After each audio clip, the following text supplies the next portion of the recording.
तो अगर आप एक साधक हैं, मंत्र जापक हैं, मंत्रों के बारे में आपको अच्छी जानकारी है, आपने उसके अनुभव भी प्राप्त कर लिए हैं, तो आपको ये ज़रूर महसूस होता होगा कि कुछ खास दिन ऐसे आते हैं जब आप विचलित हो जाते हो, परेशान हो जाते हो, आपका मन भारी भारी सा लगता है, आपके शरीर में थकान महसूस होती है, सुस्ती महसूस होती है, आपको कभी कभी भूख बहुत ज़्यादा लगती है, आप ज़रूरत से ज़्यादा खाते हो, खुद में ही सोचने बैठ जाते हो कि इतना मैं क्यों खा रहा हूँ, क्यों खा रही हूँ।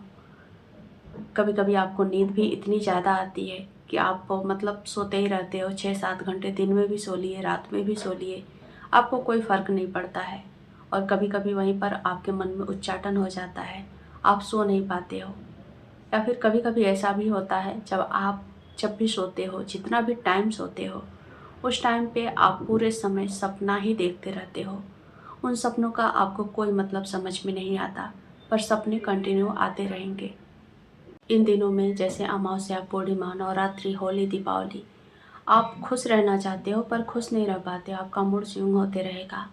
आपको गुस्सा आ सकता है, आपको रोना आ सकता है। तो इस तरह की चीज़ें क्यों होती हैं?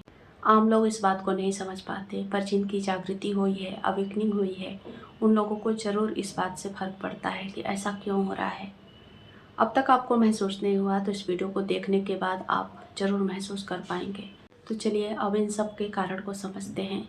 देखिए, इस समय जब हमारा मंत्र जाप पहले से चला आ रहा है तो कहीं न कहीं हमने ऊर्जा को आंतरिक रूप से स्टोर कर रखा है। अब जब कुछ खास दिन आते हैं जैसे कि अमावस्या, पूर्णिमा या फिर कोई त्यौहार या फिर नवरात्रि, तो हमारा शरीर भारी लगने लगेगा अचानक से, या फिर बहुत ज़्यादा भूख लगने लगेगी। तो जो हमने आंतरिक रूप से मंत्रों का संग्रह किया है, उसके ऊर्जा को हमने स्टोर करके रखा है, कभी उसका इस्तेमाल नहीं किया, ना अपने लिए ना दूसरों के लिए, तो वो अचानक से हमारे सतह पर आती है। सतह यानी कि हमारी ऊर्जा बॉडी को टकराती है, तो इस वजह से ये सारे बदलाव हम महसूस करते हैं। उसके साथ ही जो अलौकिक शक्तियाँ होती हैं, दिव्य शक्तियाँ होती हैं, ईश्वर की ऊर्जा होती है, वो भी हम महसूस करते हैं। तो उस कारण से भी हमारे शरीर में भारीपन, हमारे मूड में बदलाव या फिर हमारे जीवन में थोड़ा बहुत बदलाव देखने को मिलता है, क्योंकि हम उन दिव्य शक्तियों को नहीं महसूस कर सकते।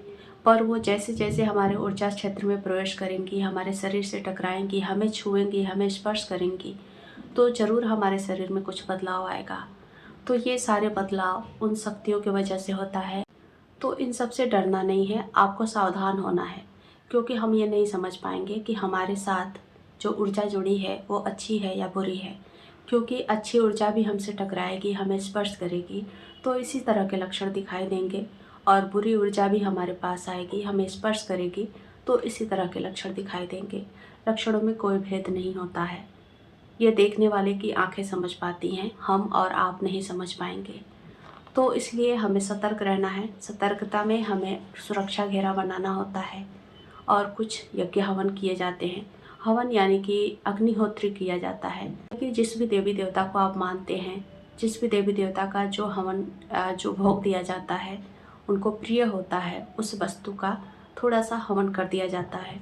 और उस हवन में ये संकल्प किया जाता है कि हम अपने पूरे परिवार की सुरक्षा चाहते हैं, हम अपने परिवार की नेगेटिविटी को ख़त्म करना चाहते हैं। क्योंकि संकल्प में ही वो सब शक्तियाँ समाहित है जिसको हम बाहरी रूप से ढूंढते हैं। हमें लगता है कि हमें कोई, हमारे लिए कोई करके दे देगा, कोई नहीं कर पाएगा आपके सिवा। आपके संकल्प में ही वो सारी शक्ति मौजूद है जो आप दूसरों में ढूंढ रहे हो। तो आप अपने संकल्प शक्ति से अपनी नेगेटिविटी को ख़त्म कर सकते हो।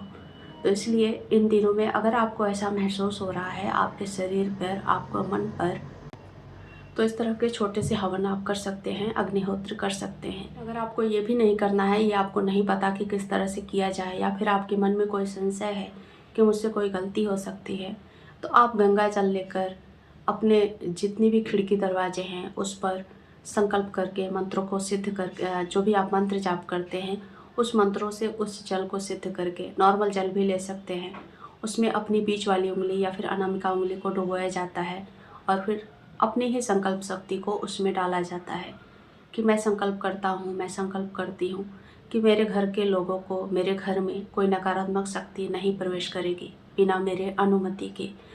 इस तरह से संकल्प करके अपने दरवाज़ों को, अपने घर को सील किया जाता है ताकि कोई भी नकारात्मक ऊर्जा आपके पास ना आ सके। तो इस तरह से सुरक्षा घेरा तैयार करें और अपने परिवार को सुरक्षित करें, अपने आप को सुरक्षित करें। और इस समय मैं क्यों बता रही हूँ, क्योंकि नवरात्रि का समय है, गुप्त नवरात्रि का, तो बहुत सारी चीज़ें इधर उधर होती हैं, तो ये आप ज़रूर करें।